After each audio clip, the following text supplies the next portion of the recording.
Kalau dari segi mahasiswanya atau studentnya sendiri, apa yang perlu mereka persiapkan untuk menghadapi era digital saat ini?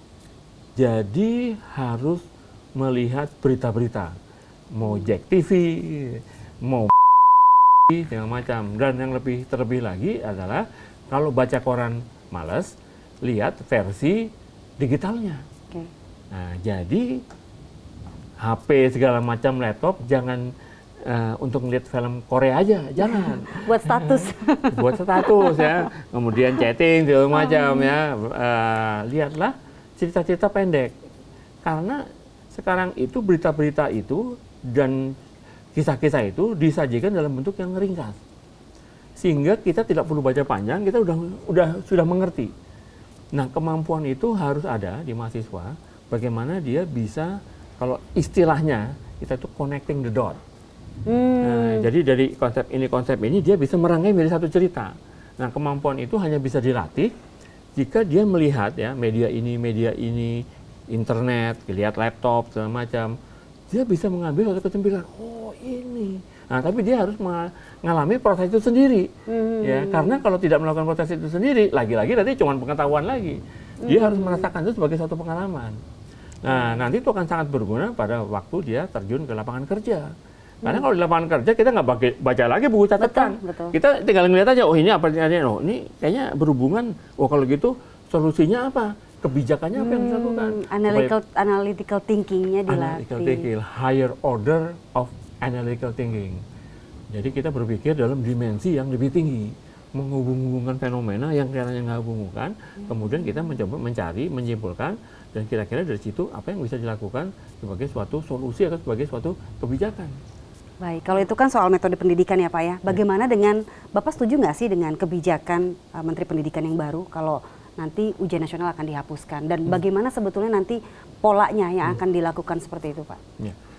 Jadi ujian nasional ya. Jadi yang kita perlukan itu sebenarnya analytical capability. Ya. Nah ujian nasional kalau misalnya metodenya itu adalah metode pilihan ganda, multiple choice, itu hanya merupakan pengetahuan.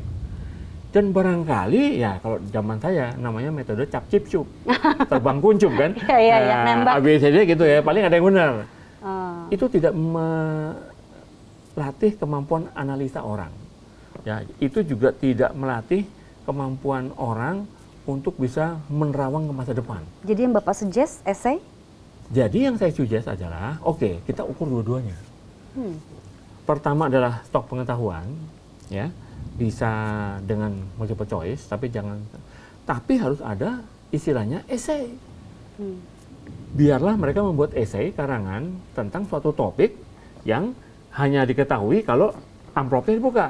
Cobalah ceritakan tentang periode pemerintahan Raja Hayam Wuruk. Wah, itu bisa macam-macam, ya. Masalahnya adalah mereksanya gimana. Nah ya. Nah ya makanya sebenarnya sekolah asal itulah yang bisa menilai pekerjaan-pekerjaan yang sifatnya esai. Karena dia tahu karakter anak itu. Nah misalnya guru, dia mengerti bahwa ini jago mengarang. Tapi sekarang kalau dia luar biasa nih, bisa keluar dari out of the box. Wah ini kalau gitu saya kasih nilai. Nah penilaian itu tidak bisa tertangkap dengan ujian nasional. Baik. Yang hanya merupakan multiple choice tadi. Saya rasa idenya itu adalah bukan menghapuskan, tapi membuat ujian nasional lebih melatih kemampuan analisa. Karena sekarang SDM kita berhadapan dengan SDM dari luar negeri, di mana lalu lintas tenaga kerja, tenaga ahli, itu nanti makin lama akan sangat bebas. Karena perusahaan-perusahaan dunia industri itu membutuhkan SDM. Nah, kalau seandainya SDM Indonesia tidak bisa mengisi, nanti yang mengisi ekspatriat. Bukan berarti kita anti ekspatriat. Ya, tetapi kalau kita lihat dari negara kita, ya, misalnya menang perlombaan robot, perlombaan olimpiade matematik, kemampuan ada di situ. Betul. Masa nanti kita nggak bisa berkontribusi dalam dalam tingkat manajerial misalnya, ya, dalam tingkat kepemimpinan, dalam tingkat CEO. Nah itu yang kita tujukan. Jadi sekarang itu kalau kita lihat bahwa negara-negara yang pensuplai dari manajer tingkat tinggi itu India. Hampir semua rektor di Amerika itu dari India. Hampir semua dekan di Amerika. Itu kenapa, Pak? Karena mereka punya kemampuan itu. Dan profesor di Amerika itu kan tidak begitu senang dengan pekerjaan administrasi sama lobby. Lebih senang dengan penelitiannya. Ya, karena dengan penelitian mereka bisa dapat lebih terkenal, mendapat dana penelitian lebih tinggi lagi. Oh kalau gitu saya malas. Nah kalau nggak ada yang jadi dekan repot juga. Nah disinilah sumber daya dari India, bukan hanya dia, mungkin ada yang lain-lain lagi juga ya, menawarkan diri. Oke, kalau gitu masalah tentang manajemen pengelolaan universitas, fakultas, biar kami. Nah mereka terlatih di situ. Nah hampir semua CEO juga kita lihat sekarang banyak yang dari India juga.